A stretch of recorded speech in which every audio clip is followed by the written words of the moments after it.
You don't just leave your body. It begins long before the separation. Astral projection is not an event.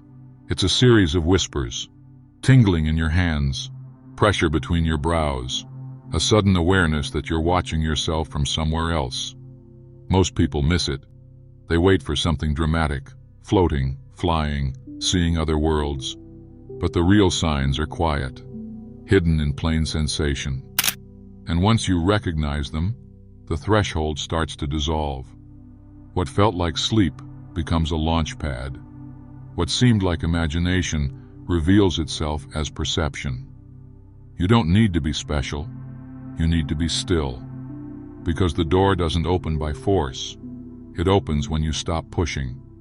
This is not fantasy. This is the forgotten doorway you've passed by 100 times. And now, for the first time, you're noticing the handle. The body speaks before the soul departs.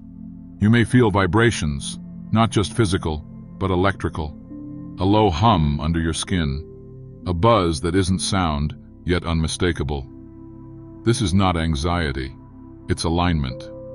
The inner layers of your being are adjusting, like gears clicking into place. Your heart might race. Your limbs may feel heavy or disconnected. You may hear whispers, tones, or even your name. These are not hallucinations. They are the echoes of a world just beyond this one, responding to your rising frequency. But here's the danger. Most people panic. They try to wake up, to ground themselves, and in doing so, they slam the door shut. Astral projection doesn't demand belief. It requires surrender. The moment you stop needing proof is the moment the veil begins to lift. Your first real sign is stillness, not just of the body, but of the mind. The chatter fades, the urgency dissolves. You are aware, but not thinking. This space is not sleep. It is not meditation. It's a corridor between worlds. Time feels irrelevant. Your surroundings lose meaning. You may not feel your body at all, or feel like you have two of them, one lying still, one floating. The shift is subtle, until it isn't. Suddenly, a snap, a pull, a rolling sensation, and you realize you're no longer confined. This is not imagination. The mind cannot create this level of clarity. You're seeing from somewhere else, feeling from somewhere deeper. You might pass through your ceiling, float above your street, or find yourself in a space you've never known, but somehow recognize. Don't try to control it. Just notice. The more you surrender, the farther you go. If this already feels familiar, it's because part of you remembers. Subscribe and let the journey continue. But the moment you try to analyze it, it slips. The astral body doesn't respond to logic. It moves with attention, with intention, never with effort. It's not about pushing. It's about tuning. One real sign most ignore is the vibration stage. It feels like your entire body is buzzing, shaking, as if energy is trying to peel you away from your skin. People get scared. They stop it. But this vibration is sacred. It's the threshold. If you let go during this stage, you pass through. Another sign, sounds that aren't sounds, ringing, tones, voices that don't come from outside. These aren't hallucinations. They're energetic echoes, your awareness tuning into subtler realms. Some hear chimes, some hear names being whispered, some hear silence that feels louder than noise. You're not going crazy. You're leaving the frequency of consensus reality and entering the one that was always just beneath it. Your body may feel like stone, frozen, but your awareness, it's moving, stretching, shifting. This paralysis isn't danger, it's the doorway. The truth is, many people experience sleep paralysis, but never realize it's the starting point of astral projection. The fear traps them. But behind fear, there's a portal. Here's a hidden sign.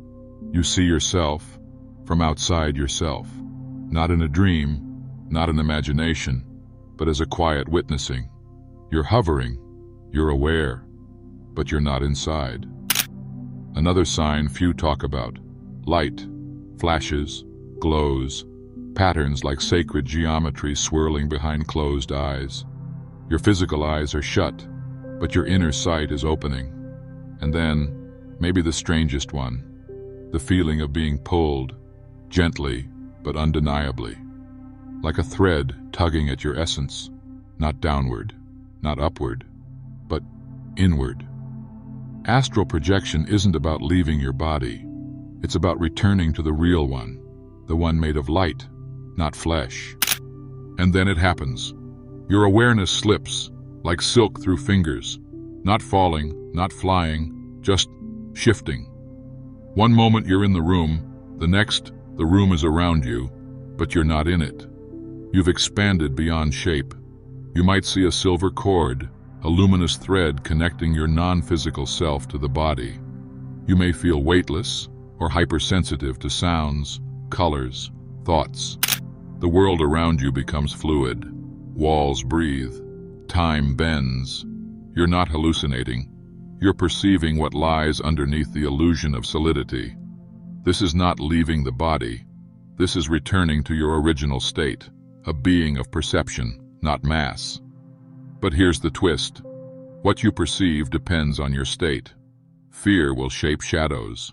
Love will unlock realms. You are not a visitor here. You are a part of this hidden landscape. You've always been. But awareness is a double-edged blade. The astral realm doesn't give you what you want. It gives you what you are. Every thought, every emotion becomes architecture. Fear breeds mazes. Desire creates illusions. Clarity builds bridges. You're not navigating a map. You're walking through a mirror. This is why preparation matters. A cluttered mind spills into the experience. Unresolved trauma speaks in symbols. Unhealed wounds echo as landscapes. Those who enter recklessly may encounter chaos, not because the astral is malevolent, but because it's honest. It reflects. You'll meet entities, but they aren't strangers. They are forms of your own psyche, amplified and externalized. The trick is not to control them, but to understand what part of you created them. The journey doesn't start when you leave your body. It starts when you recognize you're not the body to begin with. Astral projection isn't a trick. It's a mirror. It doesn't escape reality. It exposes it. You leave the body only to face the self, and the self is layered. What you think is the end might be the beginning. A tunnel becomes a memory. A light becomes a question. A voice becomes a knowing. Every experience carries a lesson, but it speaks in symbols. You may see a child, but it's your innocence. You may fly, but it's your freedom. You may fall, but it's your resistance. The wise do not chase visions. They listen.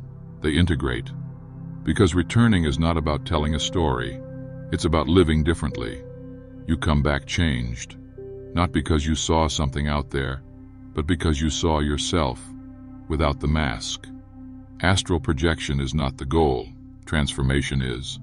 And the real sign you've gone far isn't what you saw. It's what you've let go of. If what you saw wasn't a dream, then what part of you left your body?